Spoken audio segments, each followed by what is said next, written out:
Yo, what's going on, everybody? Welcome back to Heavy Metal Devils. I hope you're all having a good holiday, or at least trying to, because Manchester United are trying every way possible to ruin our holidays, ruin our year, and they're even attempting to going and ruin 2024 as well. As we all know, this season has not gone down well at all. It's basically now become a write-off season. But we're not here to talk about what's going on this season. This is going to be a quick video on a focus of a particular player that is kind of weighing Eric Ten Hag down and maybe going to be the catalyst of him getting the sack. And we don't want that. At least I don't want that.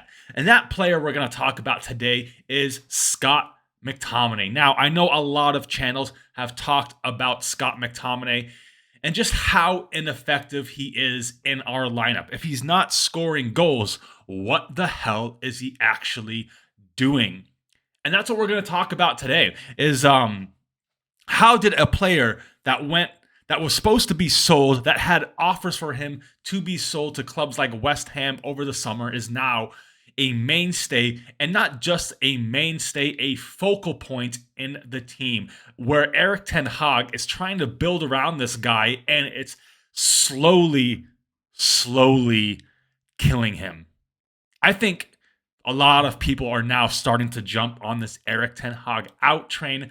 I am not, because we've been here before, we've done this before, but his love or incapability of not playing Scott McTominay for a single game is just becoming a massive problem. Now looking at the stats, let's just jump into some stats, right?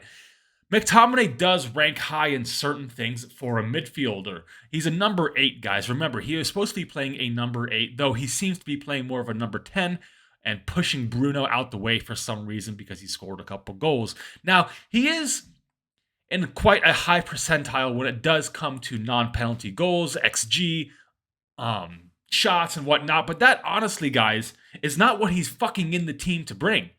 No offense. He's not in the team. Cool. A goal or two here and there, an assist is great. But you are here to lock up that midfield and make sure people aren't running through us like, I don't know, a hot knife through butter. His assists, this is where those three stats, penalty, non-penalty goals, XG, shots, all rank really high.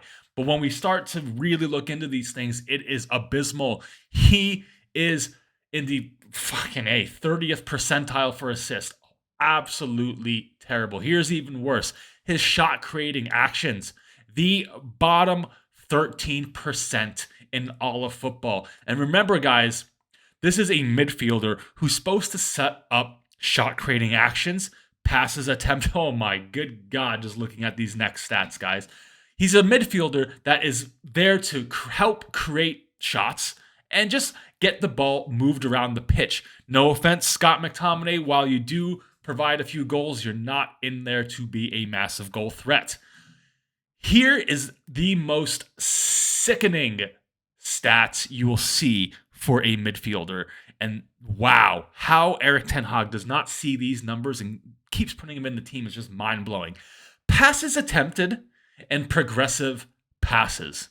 He is in the bottom 5% for passes attempted and the bottom 7% for progressive passes. And by the way, guys, I'm getting all my stat stuff off FBref, where most people really get their stats from. So these stats don't lie, guys.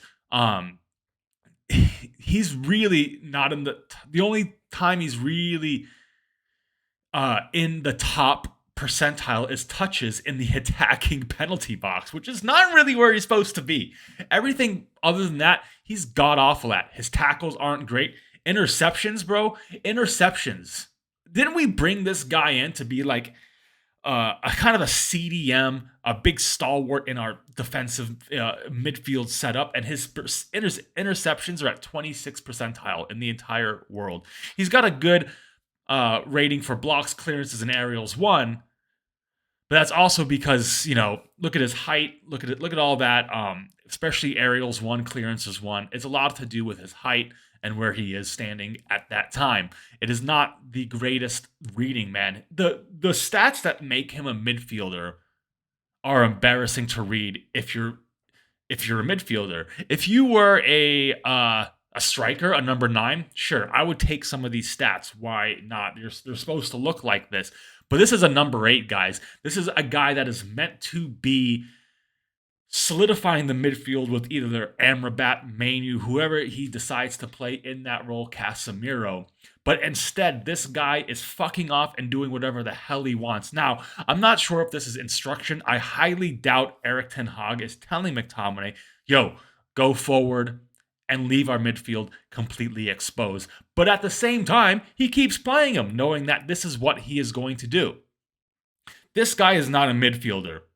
Play him as a false 9, play him as a 9, but not at Manchester United. He is not a Manchester United player. Sure, he might have a Manchester United maybe mindset, attitude about himself.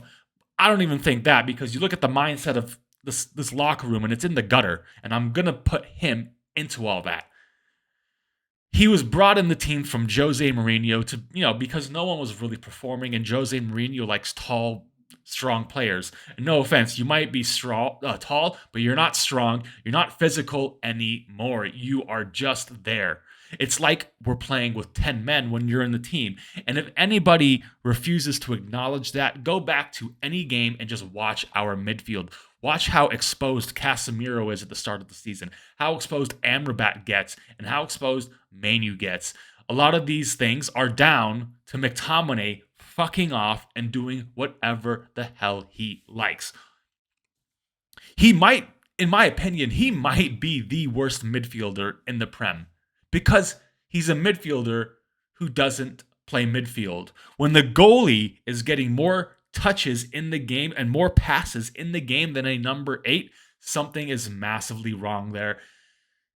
And I don't know what our coaching team is doing when they are looking at these stats and they continue to put him in, all because he scores a couple goals. And I've been saying this to my friends and some other people I talk to about Manchester United.